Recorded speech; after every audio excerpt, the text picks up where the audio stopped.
रहमतुल्लाहि व बरकातुहू।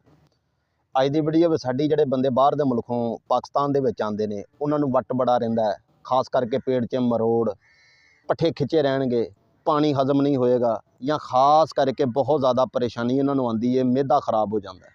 तो कमाल दा नुस्खा उन्हां लोगों वास्ते अगर वो इस्तेमाल करते हैं तो तरह तरह के डॉक्टरों तो उन्हां दी जान छुट जाएगी। और ख़ास करके इंशाअल्लाह मालिक दी रहमत नाल डॉक्टर को जाने की जरूरत भी नहीं रहेगी। वट पैना, पेचस आने, मरोड़ आने, बदहजमी रहनी, गैस होनी, पानी का हजम ना होना, उल्टी आनी, खट्टे डकार, पेट च गैस रहनी, बहुत ज़्यादा सिर नूं दर्द होनी, पट्ठियां का खिचाव तनाव। बिल्कुल सिंपल जिहा नुस्खा है, मालिक रहमत आ फरमाए। एक कावा ते एक नुस्खा तुहानूं दसांगे। अगर कोई बाहर दे मुल्क चों बंदा पाकिस्तान च आया है तो आउंदियां सारी ये नुस्खा इस्तेमाल करे, इंशाअल्लाह जिन्नी भी छुट्टी रहेगा अल्लाह की रहमत नाल परेशानी नहीं बनेगी।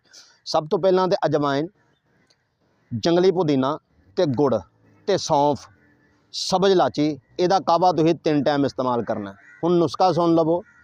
50 ग्राम लैनी है सौंफ, अच्छे वाली लैनी है, साफ सुथरी लैनी है। 25 ग्राम इलाची लैनी है, 25 ग्राम जीरा लेना है, 25 ग्राम जंगली पुदीना लेना है। अल्लाह पाक रहमत आ फरमाए। छिज्जी खार होती है, छिज्जी खार, अल्कलाइन इसे कहा जाता है।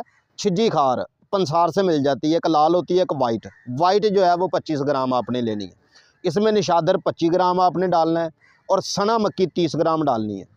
तमाम चीज़ों को कुट पीस लीजिए। अगर शुगर है साथ या ब्लड प्रेशर कम ज़्यादा होता है तो काली मिर्च साथ इसमें 20 ग्राम लाजमी डालिए। सुंड जो है वो 50 ग्राम। इंशाल्लाह तो आपका नुस्खा तैयार है। आधा आधा चम्मच नीम गर्म पानी के साथ इस्तेमाल करें। अल्लाह की रहमत से आपका मैदा ख़राब नहीं होगा और बाहर के मुल्क जाकर भी मैदा ख़राब नहीं होगा। गुर्दों की ताकत बढ़ जाएगी, मैदे की रतूबतें ज़ाफ़ी जो है ख़त्म होगी। जिगर को हरारत दे के अल्हम्दुलिल्लाह जिगर तेज़ होता है, इंसान कायम और दायम रहेगा, एक्टिव रहेगा हर पल। इसी तरह देसी हिकमत टिप्स को अच्छे तरीके से गौर से वीडियो देखा करें।